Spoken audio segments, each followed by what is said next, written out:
This is the Out of Time Film Podcast, where your hosts Tom and John discuss everything from blockbuster films to TV and games like there's no tomorrow.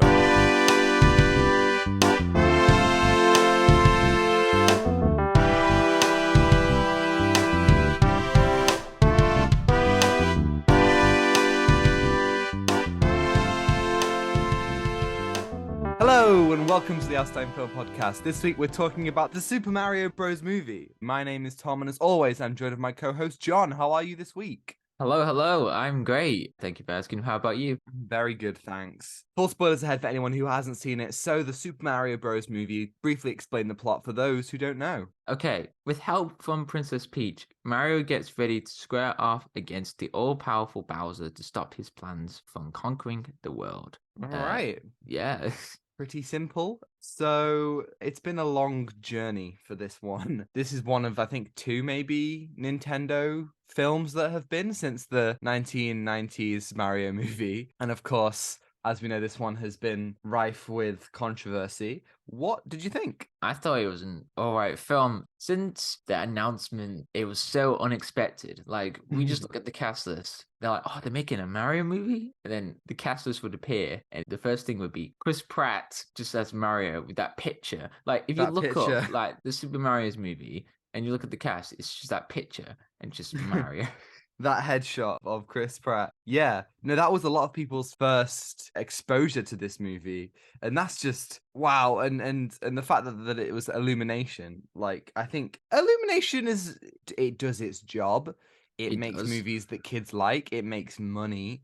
But I wouldn't necessarily call it a studio that, has a lot of masterpieces. It's not like a Pixar or a DreamWorks where they have the ability and have in the past made some really, really great. I guess the best you get of Illumination might be the first Despicable Me. But yeah, I was always a bit like, I really, really hope it's good. And I would say that from the trailers, this movie looked really, really solid. And I think that I agree with you. The movie was fine. Yeah, it would be sometimes artificial. The lines would be a bit forced, but there were some great scenes that I really liked, especially Jack Black as Bowser. I thought he killed it. He was really passionate. Like, if you look into interviews, he was like, yes, I'm so passionate about this film. And just, yeah, he's so energetic. Jack Black is just, you can't really go wrong with him. He always puts everything into a performance. And there's a reason why he's so iconic. And he's got a shtick that really, really works. And I think that I agree. Out of all the cast, he was 100% the highlight. And there's not a whole lot of Bowser in this movie.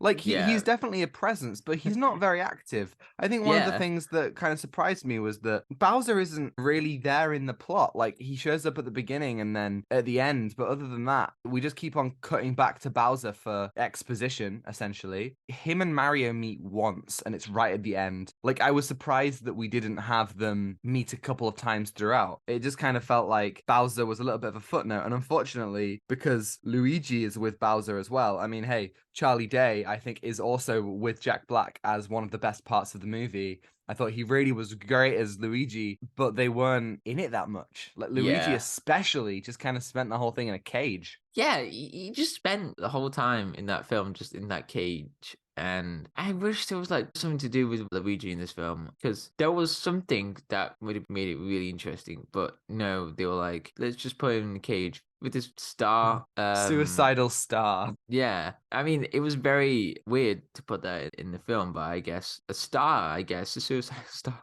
Yeah, sure. In all places where he's just like, oh, come sweet death. That's literally what the star says. Yeah, it's strange because this is the Super Mario Bros. Movie. There's two of them. Mario and Luigi, and yet for all of it, it's just really about Mario. And then it becomes, like, to me, it felt weird at the end when both Mario and Luigi got the star powers, because Luigi had barely been in it. And so it kind of felt like a little bit of a, oh, well, we have to have Luigi fight in this final bit, instead of it being built up throughout the narrative, because they're apart for most of the narrative. It felt strange. It definitely did. What are your thoughts on the other side of the narrative? We have to address it. What are your thoughts on Chris Pratt as Mario? He's okay. Chris Pratt did an alright job, but it didn't really stand out to me. It didn't really fit sometimes in the film, but it did. I don't know. It was just very strange. What about your thoughts? I thought it was just. Yeah, I Yeah. agree. He was fine, like he wasn't offensively bad, but I also don't think that it was anything special. I mean, you can't deny that Chris Pratt is a good voice actor. You He look at is. both the Lego movie, they really work, and he really works in them, and even in the Lego games. So Yeah, he does it well. Like, he does it but well. I think you're right. I just don't think there's anything truly. I think most of them they were good, but like Seth Rogen as Donkey Kong, or Keegan-Michael Key as Toad, or Anya Taylor-Joy as Peach. Nothing really stood out to me. As I say, the people who stood out were Jack Black and Charlie Day, who were unfortunately sidelined for most of the movie, which was just like, all right, sure, I guess. I Yeah. wasn't really floored by anything. I mean, I have to say though, Fred Armisen as Cranky Kong was probably the worst part. His performance was so strange. Didn't sound like an old Kong at all. It just sounded like a guy. Yeah, and the weird part about this is that Cranky in the Donkey Kong video games is just like a really old guy. He doesn't care anymore. But in this, it doesn't sound like an old person at all. I thought that was just a really weak. He didn't have emotion to it. But the one thing that I'm really glad, we're just going to segue into this Kong area, is that Oh, they yes. played the DK song. Oh my god! They Oh my did, God. but they didn't credit the guy who Yeah. actually made it. Yes, Grant Kirkhope. Great tune, by the way. Brilliant, fantastic. Brilliant. Should have been Brilliant. credited. DK. Right, let's Donkey Kong. Let's go from there and let's talk about the music of the film, because Oh yeah. there are two sides to the music in this movie. So we got a score by Brian Tyler, which I thought was a pretty decent score. Yeah. There were some like really good moments. They integrated Mario music throughout very well, especially at the end when they have the star music. They make it epic while also keeping that kind of do do do do do do do do, and I think it works really nicely. There are some really good moments I think that work well. I was kind of worried that they would go a little bit too far into trying to make it less digital, but no, I think they kind of struck a nice balance between what the songs are and putting them into a more grand movie setting. I thought that really worked. But there's also some licensed music in there. Yeah, There's some strange choices. For example, Take On Me, which just shows up when they enter the Kong land. Why? I don't know. This is like Suicide Squad over again. It's just like, Yes. they just play the songs randomly. They have no significant meaning into the film. Is it poetry? Are they just adding it in there to like give some foreshadowing? No, it's just there. I don't know, to be fun. So yeah, Take On Me just plays while everyone arrives in Donkey Kong region. And then Thunderstruck also played by Yes. AC/DC in the film as well, which I was like, okay, this is too much. Sure. We can't, we can't get any more. Please don't be like another Guardians film. And then they even played Mr. Blue Sky. Yes, right at the end. Orchestra. Yeah. Just what's going on? What's going on? Yeah, it was so strange, and it felt like such a commercial move. I mean, obviously, like, they want this movie to make money, and it is making money, but it felt like something just to boost its iconography, to make it more. But this is Mario. Everyone knows the music, and everyone knows and that's, that makes it really great. You don't need that extra stuff. However, having said that, if you have never played Mario, you may be a little bit lost. Yes. They don't really spend the time to explain some of the stuff. Like, the lore. whole movie, there's like a huge part of it where we're looking at the MacGuffin of the magic star. Bowser has stolen it, and we know that it's special in some capacity, but we have no idea, based on what the movie gives us. They never tell us what it actually is or why it's important. We went to see this with my girlfriend, and when we came out, she was just like, I had no idea what the star actually was, because she's never played Mario. And it's like, yeah, it really has no significance. Or Yeah, they no don't significance. really explain stuff like the question boxes and all the different powers that come from all the different objects. And that feels like important stuff to communicate.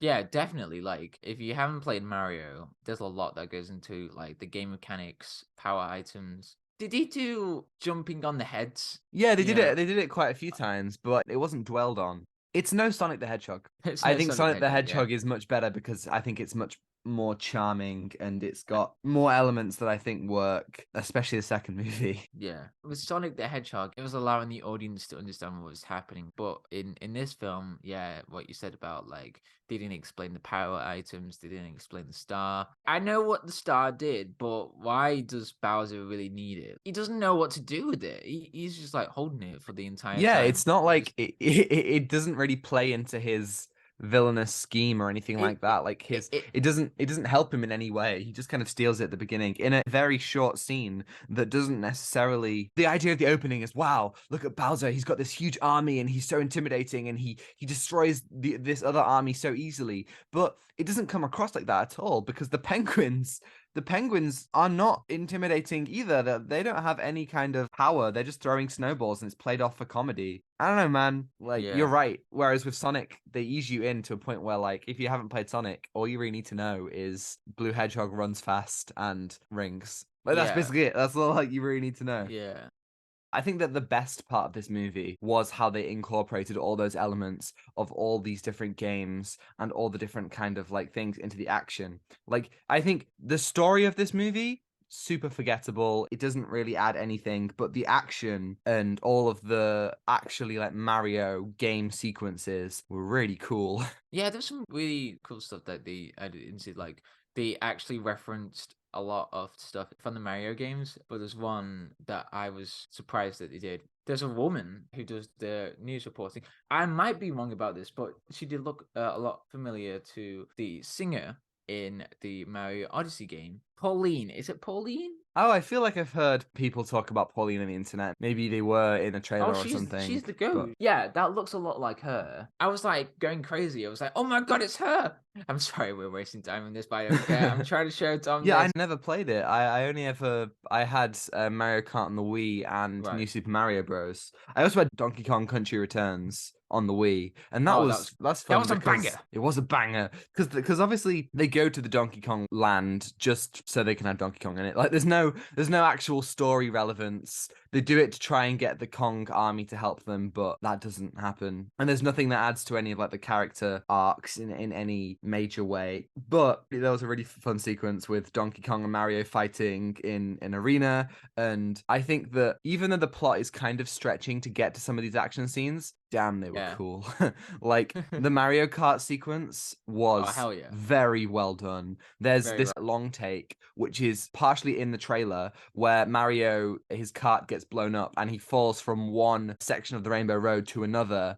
And he's kind of, and he like lands on a Koopa and he flips onto another. And then what the trailer doesn't show is that the take continues and it goes over to Peach and it goes over to Toad and it goes over to Donkey Kong. It was a really, really fun sequence because it incorporated all these elements that you know about Mario Kart and it uses them in a really fast, frenetic, fun way. And I think that was great. Again, I don't know how well that works for people who haven't played Mario Kart, but I thought it worked really well. I thought those action scenes were really great. The movie looks good, and I think that's great. There were so many shots where I was like, damn, that looks really cool. And they adapt the world of Mario really, really well. And you know, each world is very nicely realized, even though we do kind of see everything in very, very quick succession. Mario is a very passive character.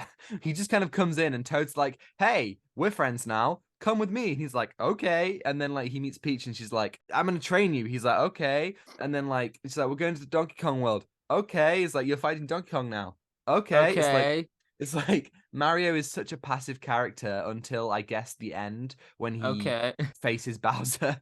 And it's just like everything just felt like an excuse to get to another set piece, another action sequence, another opportunity to show some Mario stuff. And you know, I can't really hate it for that. Again, it's not an animated classic. It's no Wall-E or Spider-Verse or even Puss in Boots: The Last Wish. But I thought that it was fun. Yeah, I thought it was just a good old time. Just A good old time. A good old time.